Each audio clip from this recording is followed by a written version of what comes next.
Salut les amis et bienvenue sur notre chaîne YouTube ICOS. Je m'appelle Nicolas Peugeot, je suis un des responsables jeunesse à la Porte Ouverte Chrétienne. Et je vais vous parler pendant quelques minutes en fait de la troisième partie de notre série Face à Face. La première était consacrée à l'intercession, la seconde sur l'exaucement des prières, comment Dieu répond aux prières et ce qu'il y répond finalement. Et cette troisième partie est consacrée à la prière comme une relation. Alors, je suis également juriste, je suis amené à conseiller en fait les entreprises dans le droit du travail. Et par le passé, j'ai eu une question très intéressante d'une entreprise où elle avait la situation suivante. C'était un salarié qui avait demandé s'il était possible de prier sur son lieu de travail. Et l'entreprise me contactait parce qu'elle était bien embêtée, parce qu'en fait elle n'était pas du tout à l'aise avec ça. Elle voulait lui interdire en fait. Et j'ai trouvé ça super intéressant parce que je me suis dit que en fait, en tant que chrétien, si quelqu'un cherchait à t'interdire de prier, t'empêcher finalement de parler à ton Dieu, il ne le pourrait pas. J'explique pourquoi. Parce que la prière, avant d'être finalement une posture particulière, debout, assis, couché, à genoux, avant d'être un moment particulier, le matin, le midi, le soir, avant d'être même finalement un endroit particulier, une église, chez toi, autre part, avant tout ça, la prière est une histoire de relation. La prière est à propos, avant toute chose, d'une relation. Et cette relation se base sur une dimension d'intimité. Les 3 points que je voudrais voir avec toi, au travers de cette vidéo, c'est comment voir la prière comme une relation d'intimité. Et la première chose, c'est la prière est un privilège. Est-ce que tu l'as déjà considéré ou est-ce que tu vois la prière finalement comme un espèce de basique de ta foi, de ta vie chrétienne, quelque chose de logique qui coule de source? Mais est-ce que tu t'es rendu compte que finalement la prière est réellement un privilège? Parce que la prière est la démonstration de cette vérité qui est « j'ai accès à Dieu, je peux entrer dans sa présence ».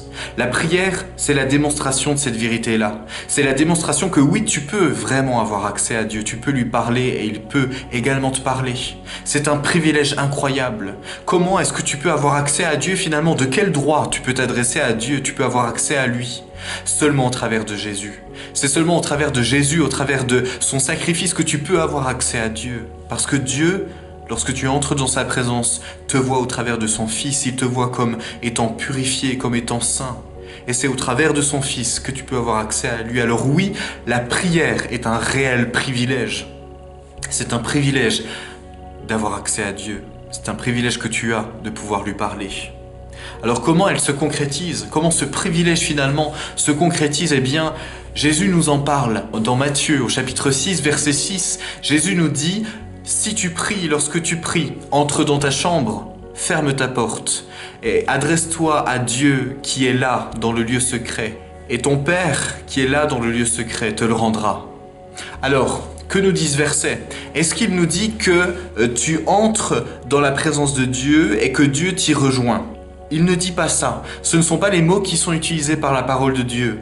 La parole de Dieu te dit, tu entres dans ta chambre, dans ce lieu d'intimité, tu fermes ta porte et ton Père est déjà là en fait. C'est un privilège immense de savoir que, alors même que tu entres dans la présence de Dieu, que tu t'adresses à lui par des prières, en fait il était déjà là, ce qui signifie qu'il t'attendait. Il attendait de passer ce moment avec toi. Il attendait ce temps particulier, ce temps d'intimité. C'est juste incroyable, c'est un privilège juste incroyable. Le second point que je veux voir avec toi, c'est que la prière est un cœur à cœur. Être chrétien ne signifie pas avoir une religion, ça signifie avoir une relation avec Dieu. Le Seigneur ne cherche pas à ce que tu lui caches ce que tu ressens. Il ne cherche pas à ce que tu fasses semblant. Il ne cherche pas à ce que tu lui caches tes sentiments, tes questions, tes doutes, tes craintes, tes pleurs, tes joies, tes envies, tes projets, que tu lui en parles pas parce que tu as peur, parce que tu mets un masque. Il ne cherche pas ça. Le Seigneur cherche à ce que tu sois sincère avec lui. Il cherche à ce que tu aies un cœur à cœur avec lui. J'aime beaucoup ce passage dans le livre d'Exode, chapitre 33, verset 11. Il est dit que Dieu s'adressait à Moïse comme un homme parle à son ami. Il est question d'avoir un face-à-face avec Dieu, mais pas juste un face-à-face. C'est un face-à-face qui a une dimension particulière parce que c'est aussi un cœur à cœur.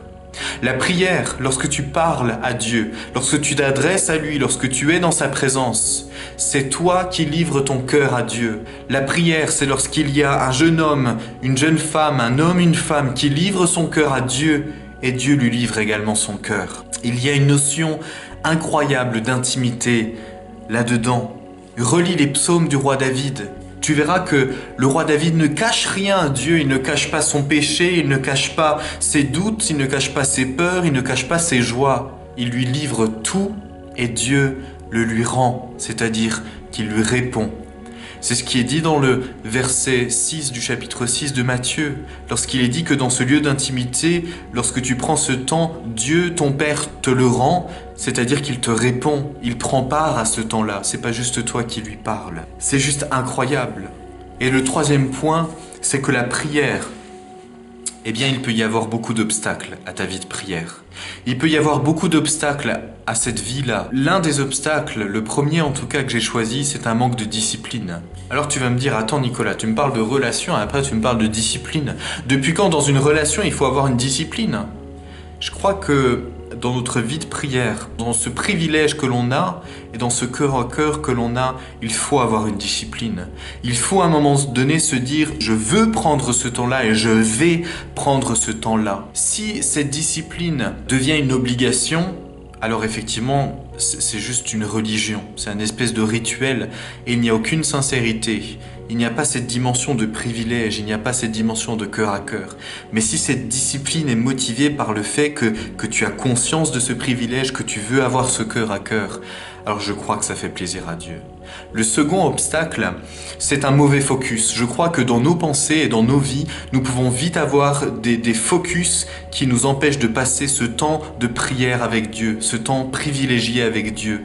Les choses de ce monde, les choses terrestres qui sont parfois pas mauvaises, elles peuvent être même bonnes, mais ces choses-là, lorsqu'elles prennent la première place ou lorsqu'elles prennent trop de place, lorsqu'elles prennent cette place et ce temps que nous devons avoir dans ce lieu secret avec Dieu où nous nous adressons à lui, où il y a ce cœur à cœur, eh bien c'est que nous avons un mauvais focus. Et parfois c'est parce qu'il y a un péché récurrent dans nos vies qui revient sans cesse, il y a ce cycle infernal qui est là, et qui nous empêche de prendre ce temps avec Dieu. Mais c'est parce que notre focus est placé sur notre péché, alors que le focus de Dieu, c'est de nous voir au travers de Jésus. Et lorsqu'il nous voit au travers de Jésus, nous avons cette assurance que oui, nous avons accès à lui. Et oui, c'est un privilège. Et je peux avoir ce cœur à cœur, je peux lui livrer mon cœur, je peux lui dire mon péché, je peux lui expliquer, je peux crier à lui, pleurer et m'attendre à lui. Le troisième obstacle que je vois, c'est faire beaucoup de choses avant d'être avec lui. Je m'explique. C'est l'exemple de Marthe et de Marie dans les évangiles. Marthe et Marie étaient dans la présence de Dieu et étaient dans la présence de Jésus. Marie était au pied de Jésus, elle prenait ce temps avec lui, elle lui parlait, elle l'écoutait, Jésus lui parlait. Et Marthe s'affairait à beaucoup de choses. Est-ce que c'était pas normal finalement ? Dans le sens où c'était Jésus, est-ce que c'était pas normal qu'elle s'occupe de sa maison, qu'elle l'arrange, qu'elle fasse en sorte que ça soit en ordre, qu'elle prépare à manger à Jésus, qu'elle s'intéresse à ces choses-là? Est-ce que c'était mauvais? Je crois pas que c'est le cœur de Marthe qui est réellement remis en question. Elle faisait ces choses-là de bon cœur parce qu'elle savait que Jésus était présent. Ce qui est remis en question, c'est la priorité. C'est le fait que Marthe s'affairait à faire beaucoup de choses, faisait beaucoup de choses, avant juste d'être avec Jésus, de lui parler et de l'écouter, et d'avoir cette relation d'intimité, de cœur à cœur avec lui. C'est la même chose dans nos vies. Tu peux être occupé par beaucoup de choses, tu peux être occupé par le service que tu fais pour Dieu, par des actions que tu fais pour lui, par ton engagement envers lui. Mais si ces choses-là sont ta priorité avant ta vie de prière avec lui, avant cette relation d'intimité, ce cœur à cœur avec lui, alors je crois que tu passes à côté de l'essentiel. Et il est temps que tu reviennes à l'essentiel. Ce face-à-face avec Dieu est un privilège. Ce face-à-face avec Dieu est un cœur à cœur. Ce face-à-face avec Dieu est avant tout une relation avec lui. Je t'encourage pendant ce second temps de confinement que l'on subit à ce que ta vie de prière soit exponentielle, qu'elle explose, qu'il y ait ces temps d'intimité avec lui, que tu livres ton cœur et que tu l'écoutes. Je t'encourage à ça. Dieu t'appelle, il est là et il t'attend. C'est ce que nous dit Matthieu chapitre 6 verset 6. Il est là et il t'attend. Ça n'est pas lui qui te rejoint. Il n'attend que ça. Alors qu'est-ce que tu attends ?